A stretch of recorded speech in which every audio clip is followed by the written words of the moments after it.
दोस्तों, आज की कहानी एक डॉग और इंसान की दोस्ती की कहानी है। तो आइए कहानी शुरू करते हैं। चैन नाम का एक लड़का जिसकी उम्र 11 साल है, वो एक दिन रास्ते से एक डॉग के बच्चे को उठा लेता है। उसे वो अपनी शर्ट में छुपा लेता है। वो बच्चा अभी 2 दिन का ही है। वो उस बच्चे को लेकर अपने घर जाता है, अपनी बहन के पास, क्योंकि उसने वादा किया था कि मैं तुम्हारे छठे बर्थडे पर एक पपी ला कर दूंगा। उसकी बहन का नाम सुई है। चैन वो डॉग का बच्चा सुई के सामने लाकर रख देता है। सुई की जब आँख खुलती है तो वो उस बच्चे को देखकर बहुत ही खुश होती है। सुई अपने भाई से कहती है कि हम इसका नाम हार्टी रखेंगे। वो कहता है ठीक है। चैन अपनी बहन को इस तरह खुश देखकर बहुत ही खुश होता है। चैन और सुई अपनी आंटी अंकल के पास रहते हैं। उनके पापा पहले ही गुजर गए और उनकी माँ उन दोनों को छोड़कर चली गई। लेकिन इन दोनों को लगता है कि एक दिन हमारी माँ जरूर वापस आएगी। हार्टी की अभी आंखें भी नहीं खुली थी, लेकिन चैन और सुई उसका बहुत ध्यान रखते थे। उसे बॉटल से दूध पिलाते थे और जब चैन स्कूल चला जाता था तो सुई अब घर पर अकेली नहीं होती थी। अब उसके साथ हार्टी होता था। सुई दिन भर अपना टाइम हार्टी के साथ बिताती थी। दोनों उसका बहुत ख्याल रखते थे। इस तरह दिन महीने बीतते हैं और हार्टी बड़ा हो जाता है। सुबह चैन सुई से कहता है कि तुमने आज फिर से बिस्तर गीला कर दिया, पर सुई कहती है ये मैंने नहीं किया, ये हार्टी का काम है। चैन को पता था कि सुई झूठ बोल रही है। वो उसके बैग से गीले कपड़े निकालता है और जब सुई की बात पकड़ी जाती है तो वो रोने लगती है। तभी वहाँ पर उनकी आंटी आ जाती है उनके लिए खाना लेकर। आंटी उनके पास ही के घर में रहती है। वो उन्हें रोज खाना दे जाती है। चैन सुई को खाने पर बुलाता है, लेकिन वो अब भी अपने भाई से उस बात पर नाराज है। चैन कहता है मैं स्कूल जा रहा हूँ, आते हुए मैं तुम्हारे लिए आइसक्रीम ले आऊँगा। ये बात सुनते ही सुई झट से मान जाती है। स्कूल से लौटते टाइम उसे याद आता है कि सुई के लिए आइसक्रीम ले जानी है, लेकिन उसके पास इतने पैसे नहीं हैं। यदि उसने इन पैसों की आइसक्रीम ले ली तो उसे घर पैदल ही जाना पड़ेगा, क्योंकि ये पैसे बस का किराया था। यहाँ हार्टी और सुई बस स्टॉप पर अपने भाई की राह देख रहे हैं, लेकिन वो देखती है कि उसका भाई पैदल ही आ रहा है। चैन सुई को जल्दी से आइसक्रीम दे देता है, लेकिन वो आइसक्रीम तो बिल्कुल पिघल चुकी थी। पिघली हुई आइसक्रीम देखकर सुई रोने लग जाती है। चैन उसे समझाता है कि मैंने तुम्हारी आइसक्रीम तो ले ली, लेकिन मेरे पास बस का किराया नहीं था, इसलिए मैं पैदल आया। लेकिन वो फिर भी नहीं मानती और उससे नाराज हो जाती है। तभी वो आइसक्रीम हार्टी खाने लगता है। तभी वो लिफाफा हार्टी के मुंह में फंस जाता है। ये देखकर सुई हंसने लगती है। उसे इस तरह खुश देखकर चैन भी हंसने लग जाता है और फिर तीनों घर चले जाते हैं। अगले दिन सुबह तीनों खाने पर बैठे होते हैं। सुई अपने भाई से पूछती है क्या हम गरीब हैं? वो कहता है कि ये सब तुमसे किसने कहा?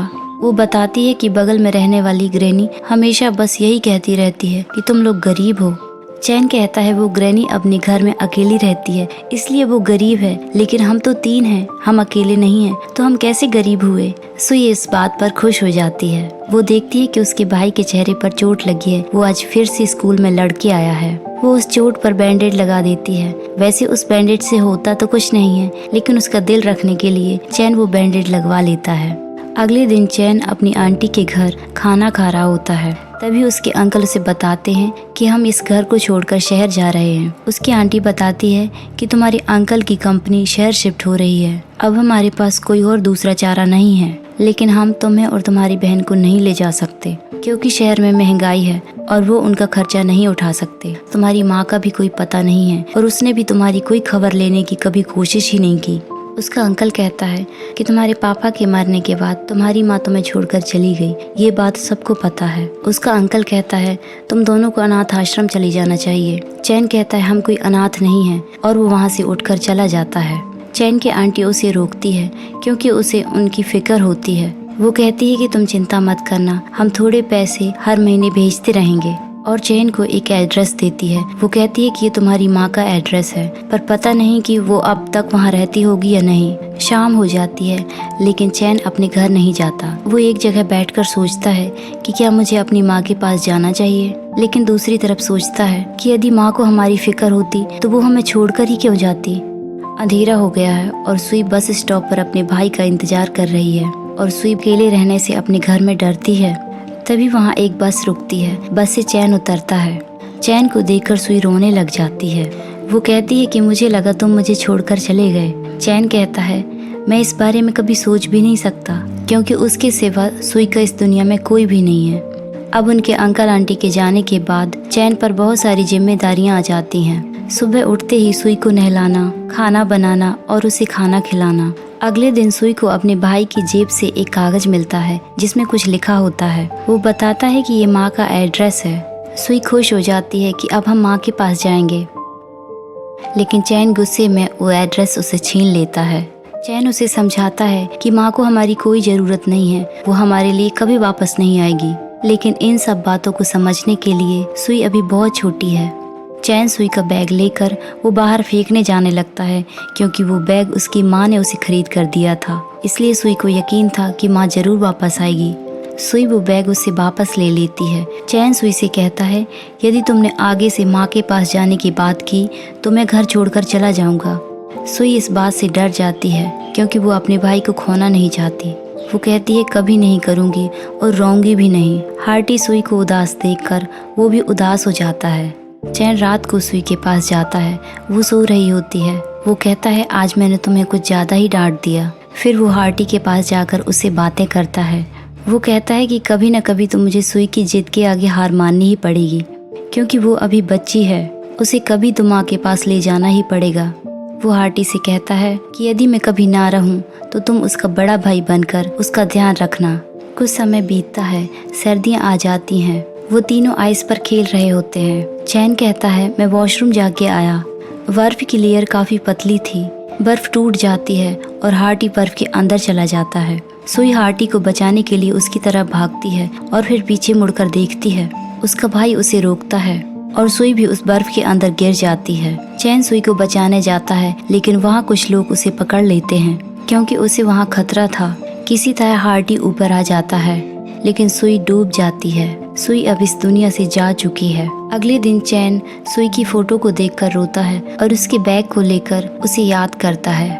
बाहर बर्फ पड़ रही होती है। चैन हार्टी को देखकर बहुत ही गुस्से में आ जाता है और उसे बहुत मारता है। वो कहता है, यदि मुझे तुम आज के बाद दिखे तो मैं तुम्हें जान से मार दूंगा, क्योंकि वो सुई की मौत का जिम्मेदार हार्टी को मानता है। क्योंकि हार्टी को बचाने के लिए ही सुई बर्फ के अंदर कूद गई थी और उसकी जान चली गई। चैन अगले दिन अपनी माँ को ढूंढने जाता है। हार्टी भी उसके पीछे आता है, लेकिन चैन उसे पत्थर मारकर भगाता है। हार्टी चैन का पीछा करते हुए रेलवे स्टेशन तक पहुंच जाता है। चैन हार्टी को अनदेखा करके ट्रेन पर बैठ जाता है। ट्रेन चली जाती है और हार्टी उस ट्रेन का पीछा करता है। उसने 3 दिन से कुछ भी नहीं खाया, फिर भी वो भागता हुआ ट्रेन का पीछा करता है।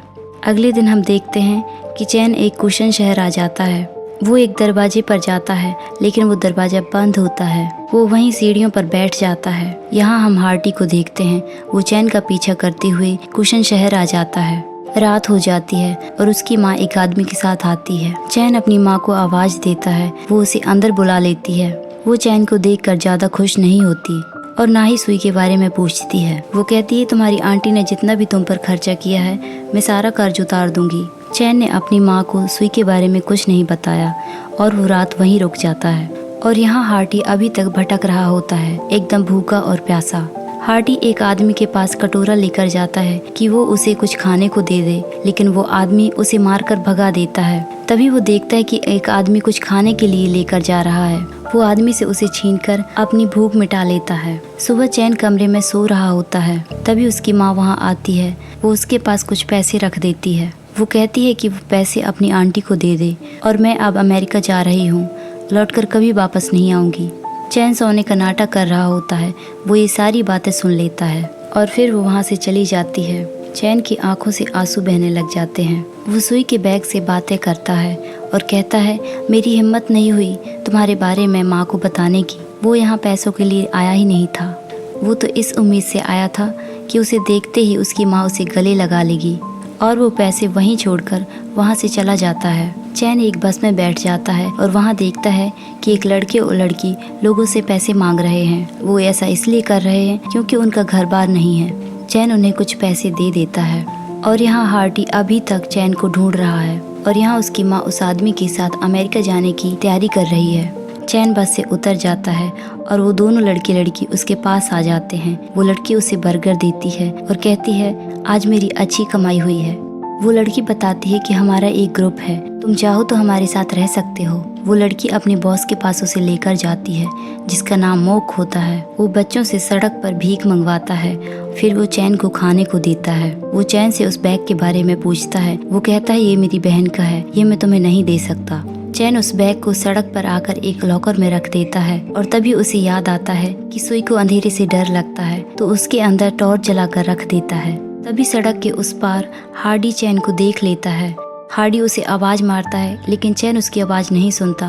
लेकिन जब तक हार्डी उस लॉकर के पास आता है तो चैन जा चुका होता है। हार्डी को पता होता है कि इस लॉकर में सुई का बैग रखा है। वो उस लॉकर से चिपक जाता है क्योंकि वो सुई को बहुत प्यार करता था। हार्डी सुबह तक उस लॉकर के पास बैठा होता है क्योंकि उसे लगता है कि चैन इस बैग को लेने फिर से यहाँ आएगा। यहाँ चैन उन बच्चों के साथ भीख मांगना शुरू कर देता है। तभी उनके पीछे पुलिस पड़ जाती है क्योंकि कोरिया में भीख मांगना इलीगल है। चैन वो पैसे फेंककर वहाँ से भाग जाता है। तभी वो देखता है कि कुछ लोग एक जगह पर इकट्ठे हुए हैं। वहाँ गली के कुत्तों को पकड़ने वाले आए थे। चैन हार्डी को देख लेता है और उसे पहचान लेता है। वो उसे छोड़ने के लिए उन्हें कहता है और हार्डी उसके पीछे पीछे जाने लगता है, लेकिन चैन उसे इग्नोर करता है क्योंकि उसे उसकी बस जान बचानी थी। चैन उसे वापस जाने के लिए कहता है लेकिन वो नहीं मानता और उसका पीछा करता रहता है। चैन के साथ वाली लड़की वो उसे अपने पास ले जाने लगती है, लेकिन चैन अब भी हार्डी से कोई बात नहीं करता और वो अब भी उसे नाराज होता है। बस में जाते हुए रास्ते पर एक लड़की दिखाई देती है। उसने भी सुई जैसा एक बैग टांगा हुआ था। हार्डी उसे देखकर भौंकने लग जाता है। चैन ये देखकर समझ जाता है कि अभी तक हार्डी सुई को भूला नहीं है। चैन के साथ वाला लड़का आज कम पैसे लेकर आया है तो मौक उसे बहुत मारता है। पास ही में बंधा हुआ हार्डी उसे भौंकने लग जाता है और फिर वो आदमी हार्डी को भी बहुत मारता है। दूसरे दिन जब चैन भीख मांगने गया होता है तो वो आदमी हार्डी को एक पिंजरे में डाल देता है और उस पिंजरे के अंदर अपने वाइल्ड डॉग को छोड़ देता है। हार्डी उससे लड़ने में बहुत ही कमजोर था। वो अपना बचाव नहीं कर पाता और बहुत ही जख्मी हो जाता है। शाम को वो आदमी हार्डी को एक कचरे के ढेर में फेंक देता है। रात को जब चेन वापस आता है तो मोक के आदमी हार्डी के बारे में बात कर रहे होते हैं। चेन ये सारी बातें सुन लेता है। वो पूछता है कि कहाँ गया वो बताते हैं कि उस आदमी ने उसे एक कचरे के ढेर में फेंक दिया है। चैन भागता हुआ उस कचरे के ढेर के पास जाता है लेकिन वहाँ से हार्डी गायब था। चैन वापस आकर मॉक से बहस करने लग जाता है। मॉक उसे मारने के लिए जाता है लेकिन उस लड़की ने पहले ही पुलिस को फोन कर दिया था। चैन भीख मांगने वाले बच्चों को वहाँ से भगाकर ले जाता है।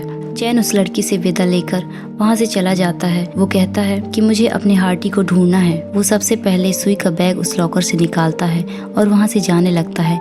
तभी वहाँ मॉक आ जाता है। मॉक अपने डॉग से चैन पर हमला कराने लग जाता है। तभी वहाँ हार्डी आ जाता है। हार्डी और चैन वहाँ से भागने लग जाते हैं। मॉक का डॉग उनका पीछा करता है और पीछा करते हुए उस डॉग का एक्सीडेंट हो जाता है। वो डॉग वहीं मर जाता है। चैन और हार्डी वहाँ से भाग जाते हैं लेकिन हार्डी चैन के पास आने से अभी भी घबरा रहा होता है। लेकिन चैन का अब गुस्सा खत्म हो चुका था। वो हार्डी को प्यार करता है और अब इतने लंबे समय बाद दोनों खुश नजर आते हैं। यहाँ चैन की मॉम वीज़ा के लिए अप्लाई करती है लेकिन उस फॉर्म में लिखा होता है कि उसके बच्चे नहीं हैं। ये देखकर वो रोने लग जाती है क्योंकि अब भी वो कहीं न कहीं अपने बच्चों से प्यार करती है। और यहाँ देखते हैं कि चैन को बहुत तेज बुखार है और उसे बहुत ज्यादा ठंड लग रही है। हार्डी उसे पेपर से ढक देता है और उसके लिए खाना चुरा कर लाता है।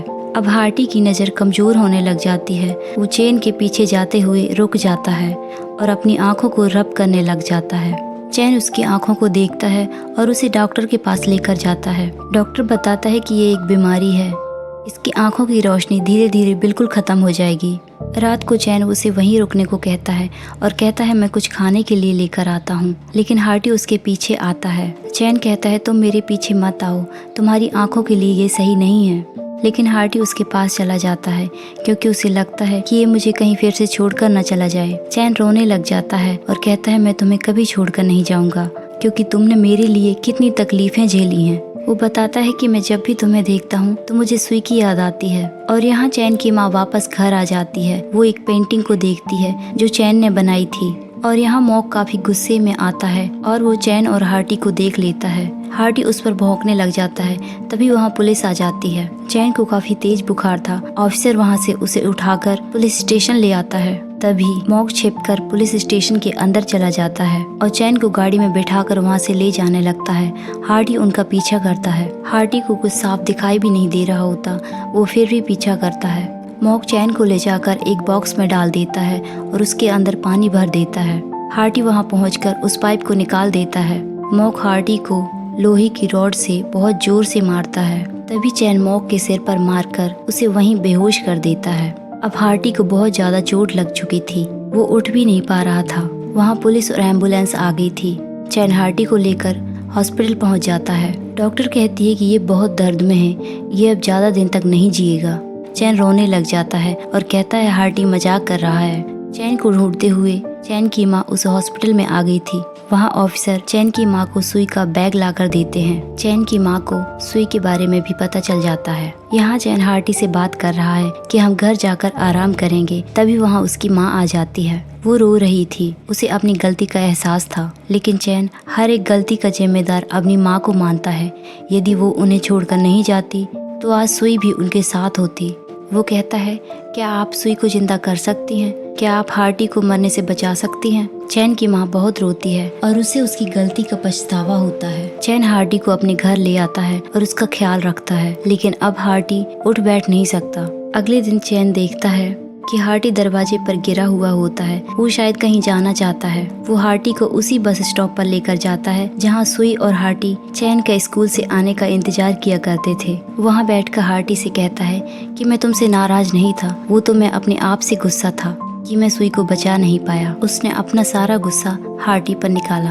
वो हार्टी से माफी मांगता है और कुछ देर बाद हार्टी हिलना बंद कर देता है। अब हार्टी मर चुका था। उसे देखकर चैन जोर जोर से रोने लग जाता है। अब चैन की माँ भी उसके साथ रहने लग जाती है।